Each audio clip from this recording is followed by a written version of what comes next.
Hi అండి, అందరికీ welcome to my channel. ముందుగా అందరికీ వినాయక చవితి శుభాకాంక్షలు. ఈరోజు మనం వినాయకుడికి ఎంతో ఇష్టమైన కుడుముల్ని తయారు చేసుకుందాం. నేను ఇప్పుడు పూర్ణం కుడుములు అయితే చేస్తున్నాను. పూర్ణం కుడుములు చేసుకోవడానికి ముందుగా కుడుముల లోపల పెట్టుకోవడానికి స్టఫింగ్ అయితే రెడీ చేసుకోవాలి. దానికోసం ముందుగా ఇలా నల్ల నువ్వులు తీసుకోవాలి.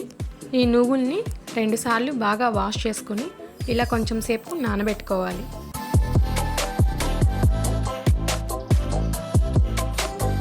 ఇప్పుడు నువ్వుల్ని గాలించుకోవాలి.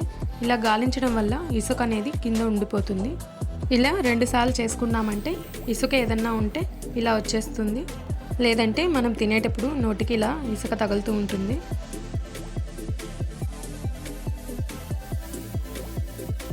తర్వాత మనం నువ్వుల్ని ఇలా ఒక క్లాత్ మీద వేసి ఆరబెట్టుకోవాలి. నువ్వులు బాగా డ్రై అయిన తర్వాత ఇలా కొంచెం కొంచెంగా వేయించుకోవాలి. మనం నువ్వులు అన్నింటినీ ఒక్కసారిగా కాకుండా కొంచెం కొంచెంగా వేయించుకుంటే త్వరగా వేగుతాయి. మనం నువ్వులు వేయించేటప్పుడు మంటని సిమ్లో పెట్టుకొని వేయించుకోవాలి. ఇప్పుడు మిక్సీ జార్లోకి నువ్వులు అలాగే బెల్లం కూడా వేసి మిక్సీ పట్టుకోవాలి.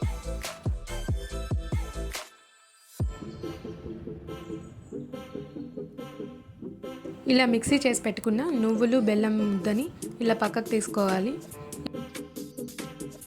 ఈలోపు ఒక ప్యాన్ పెట్టి ప్యాన్లో 1 గ్లాస్ వాటర్ తీసుకోవాలి.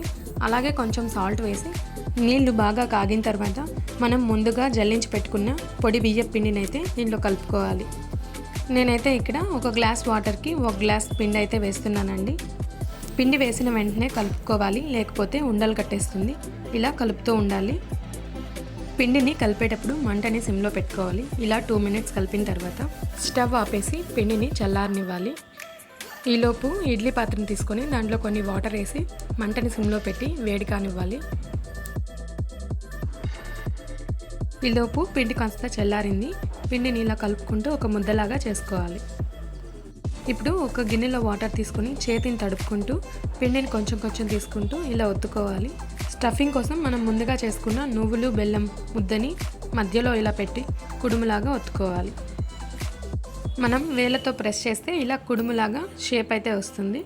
ఒక ఇడ్లీ ప్లేట్ తీసుకొని దానిలో కొంచెం నూనె అప్లై చేసి ఈ కుడుముల్ని దీనిలో పెట్టుకోవాలి. ఇలాగే అన్నింటినీ చేసుకోవాలి.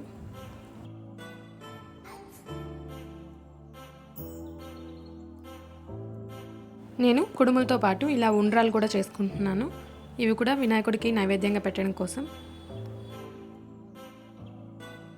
ఇలా అన్నింటినీ చేసుకొని ప్లేట్లో సర్దుకొని ఇడ్లీ పాత్రలో అయితే పెట్టేసి మూత పెట్టేస్తున్నాను. ఇలా 5 మినిట్స్ ఉడికితే సరిపోతుంది. ఎందుకంటే పిండిని మనం ఆల్రెడీ ఉడికించాం కాబట్టి త్వరగా అయితే ఉడికిపోతాయి. 5 మినిట్స్ తర్వాత మన కుడుములు అయితే రెడీ అయిపోయాయండి.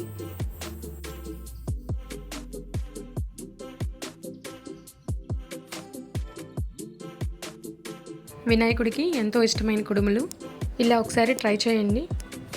వీడియో నచ్చితే లైక్ చేసి ఛానల్ని సబ్స్క్రైబ్ చేసుకోండి.